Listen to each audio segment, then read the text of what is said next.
आणि त्यामुळे आपला स्पीड डबल पाहिजे. आता डबल इंजिन सरकार, आपला स्पीड डबल पाहिजे. आपल्याला अतिशय वेगाने पुढे जायचं आहे. थांबायला वेळ नाही आम्हाला आता. आणि त्यामुळे थांबायला वेळ नसेल आणि पुढे जायचं असेल तर रस्त्यामधले स्पीड ब्रेकर, हे डांबराचे स्पीड ब्रेकर नाही, राजकीय स्पीड ब्रेकर उघडून टाकले पाहिजे. ही माझं आव्हान तुम्हा सर्वांना. कसं होणार काम? आम्ही करायचं ते थांबवायचं, ते थांबवायचं, मग आम्ही मागे लागायचं, कोर्ट कचेऱ्या, अमुक तमुक. उपयोग काय त्या गोष्टीचा?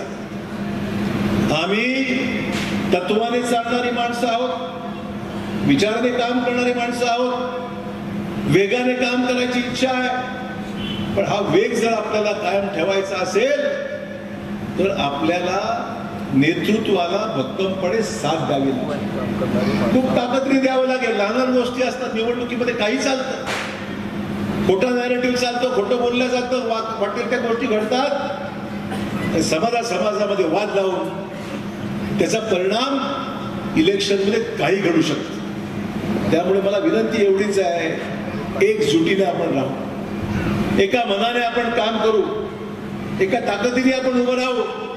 आणि विकासाच्या आड कोणी येत असेल तर त्या विकासाच्या आड तुम्हाला त्या व्यक्तीला बाजू काढून, ते चांगलं दिसतंय ना, चांगलं चाललंय ना, डोळ्यासमोर आहे ना, गॅरंटी आहे ना, अजून काय पाहिजे?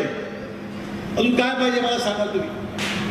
आम्हाला ताकद तुमचं पाठबळ जर मिळालं, आमची स्पीड वाढते कामाची.